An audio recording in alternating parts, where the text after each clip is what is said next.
j'ai instruit le gouvernement de la République d'entamer des discussions avec les autorités onusiennes pour un retrait accéléré de la MONUSCO de la République démocratique du Congo, en ramenant le début de ce retrait progressif de décembre 2024 à décembre 2023. Tel ce groupe terroriste supplétif du Rwanda ne respecte aucun des engagements conclus par les chefs d'État de la région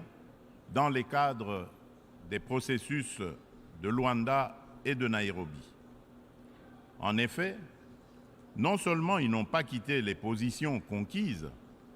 mais ils continuent à massacrer nos populations civiles et refusent le pré-cantonnement et le cantonnement, exigeant un dialogue qui ne leur sera jamais accordé. Le président de la RDC, Félix Tshisekedi, a appelé mercredi 20 septembre au retrait accéléré de la MONUSCO de son pays. Il a lancé cet appel dans son discours à la tribune de la 78e Assemblée générale de l'ONU, à New York aux États-Unis d'Amérique. Il a estimé que plus de 20 ans après l'arrivée de la mission onusienne, il était temps qu'elle se retire pour permettre à la RDC de devenir l'acteur de sa propre stabilité. Félix Tshisekedi a souhaité que ce retrait débute à partir de décembre 2023 afin d'apaiser les tensions entre cette mission et les populations. Les missions de maintien de la paix déployées depuis 25 ans n'ont pas réussi à faire face aux rébellions, ni à protéger les populations civiles, a-t-il poursuivi. Le chef de l'État a également demandé au Conseil de sécurité de l'ONU de sanctionner tous les auteurs et co-auteurs des crimes graves commis en RDC. Notamment le Rwanda qui agit sous couvert du mouvement du 23 mars, M23. Tout en saluant les sanctions des États-Unis contre certaines autorités rwandaises. Il a réaffirmé son refus de négocier catégorique avec les rebelles du M23. Félix Tshisekedi a par ailleurs accusé le M23 de faire fi de toutes les résolutions de paix proposées par les organisations régionales, accords de Nairobi et de Luanda, et de continuer de tuer, de violer et de massacrer la population civile dans les agglomérations sous son occupation. Écoutez la suite de son discours. C'est ici le lieu d'aborder une question d'une importance capitale pour la République démocratique du Congo et pour la consolidation de la paix dans notre région. Il s'agit du retrait de la mission de l'Organisation des Nations Unies pour la stabilisation en République démocratique du Congo, la MONUSCO en sigle, de notre territoire. Après plus de 2 décennies de présence, il est temps pour notre pays de prendre pleinement son destin en main et de devenir le principal acteur de sa propre stabilité. Nous sommes reconnaissants envers la communauté internationale et les Nations Unies pour leur soutien et leur partenariat, mais nous sommes également conscients que le retrait progressif de la MONUSCO est une étape nécessaire pour consolider le progrès que nous avons déjà réalisé.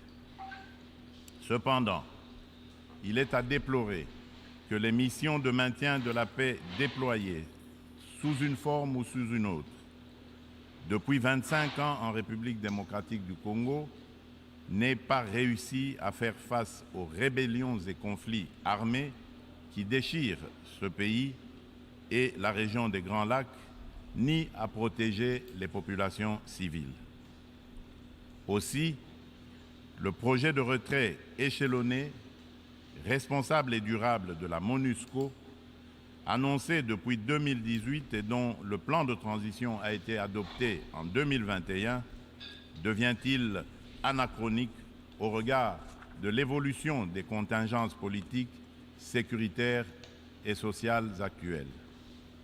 Il est donc illusoire et contre-productif de continuer à s'accrocher au maintien de la MONUSCO pour restaurer la paix en République démocratique du Congo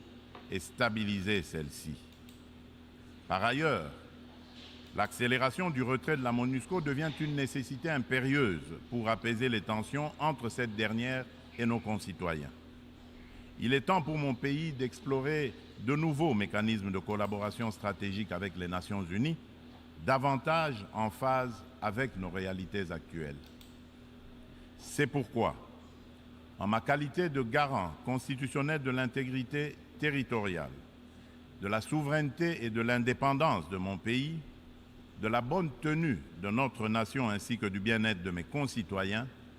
j'ai instruit le gouvernement de la République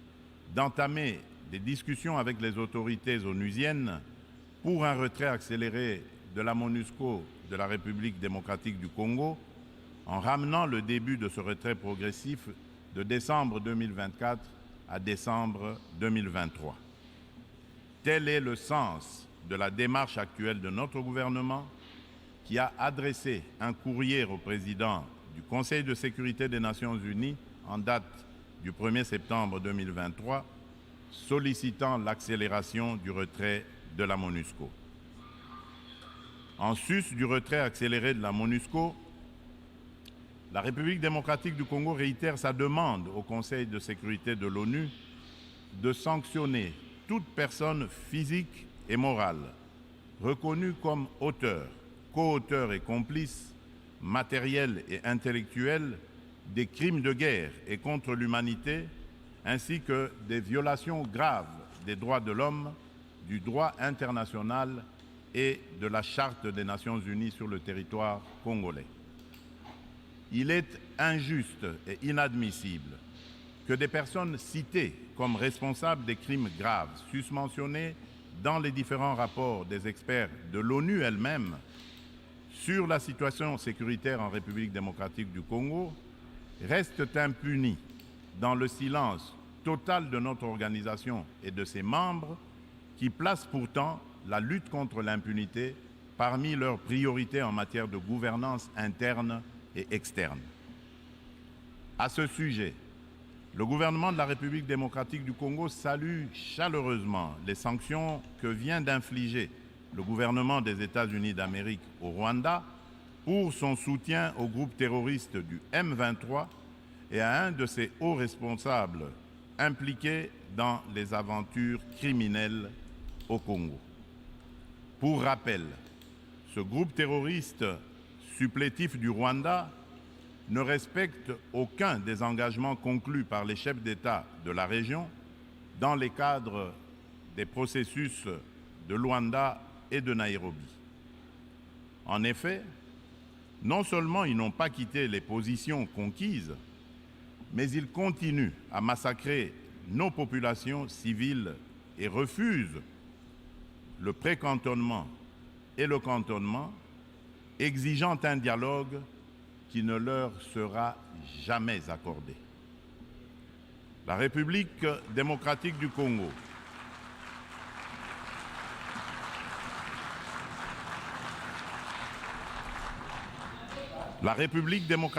Congo espère que les autres États suivront ce bon exemple montré par les États-Unis d'Amérique de soutien à la lutte commune contre l'impunité et au triomphe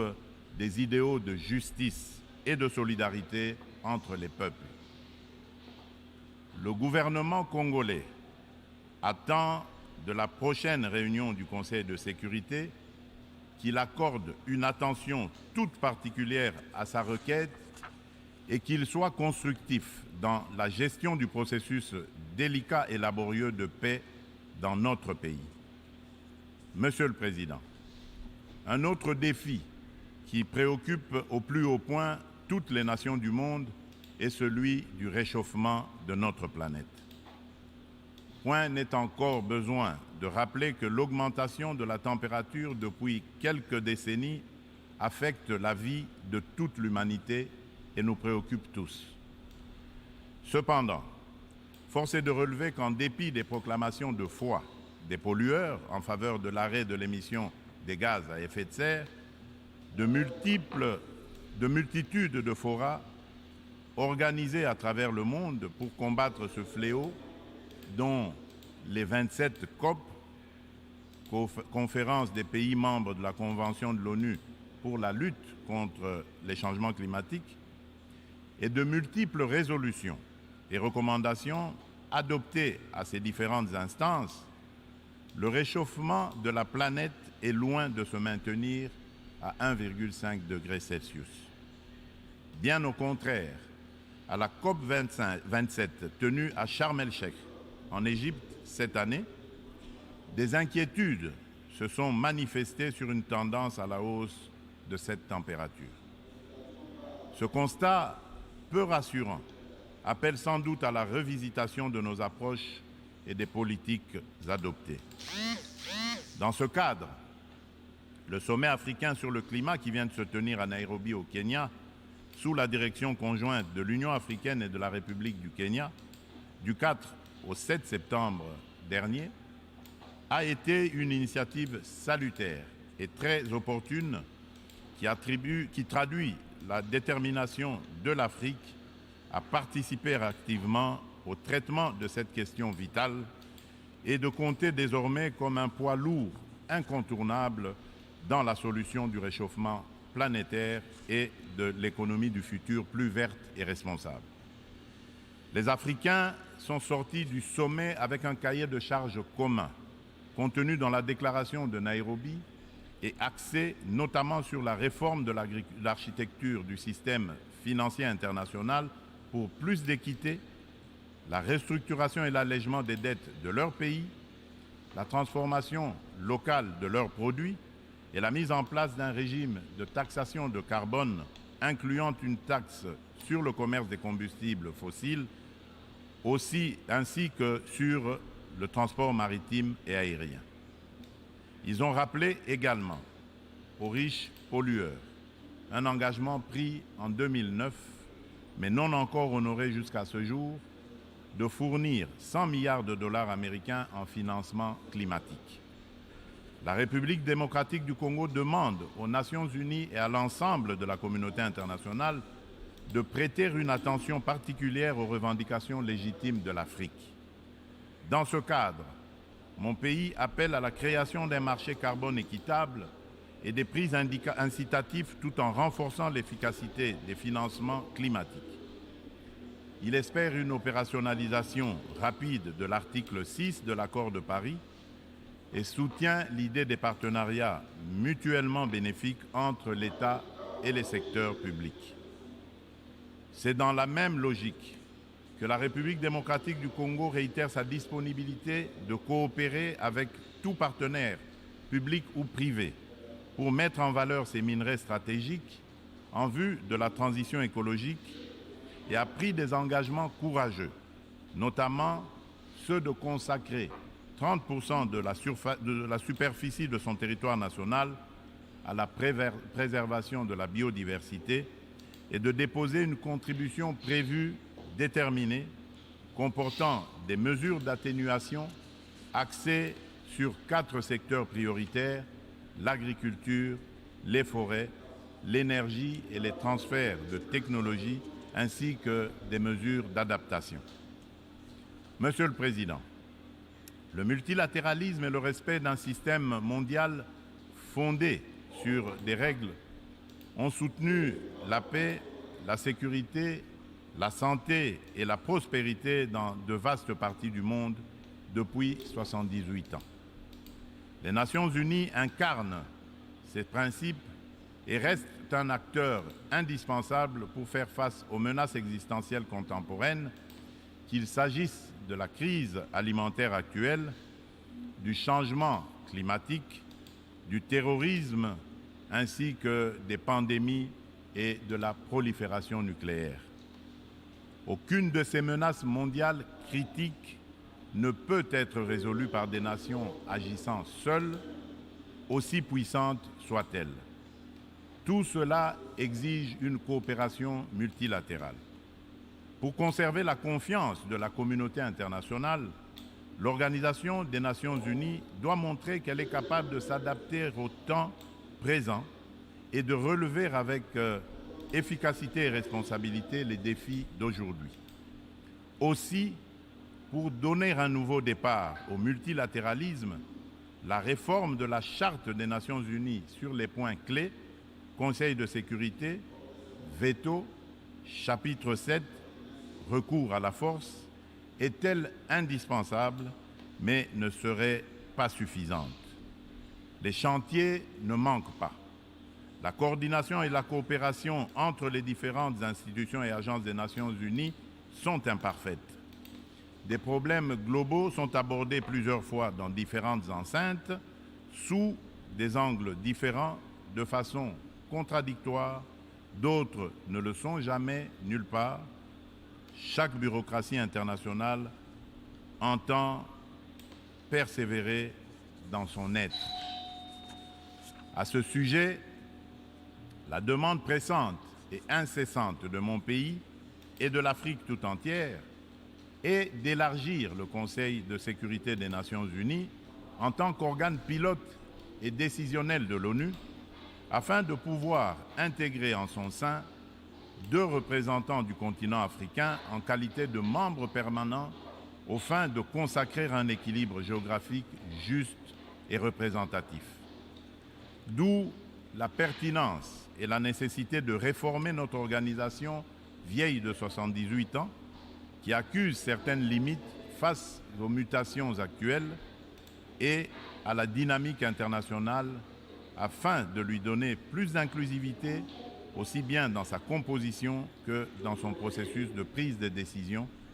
qui désormais devra prendre en compte la voix de l'Afrique. Monsieur le Président, avant de clore mon propos, permettez-moi du haut de cette tribune de revenir sur la question des violences faites aux femmes dans le contexte de guerre et des conflits armés. Il n'est un secret pour personne que la République démocratique du Congo est l'un des États africains où les violences sexuelles contre la femme sont les plus déconcertantes, du fait notamment des décennies de conflits armés.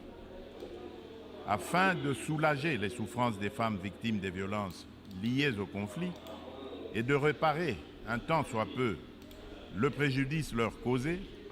mon pays a mis en place des mécanismes institutionnels spécifiques. Il s'agit notamment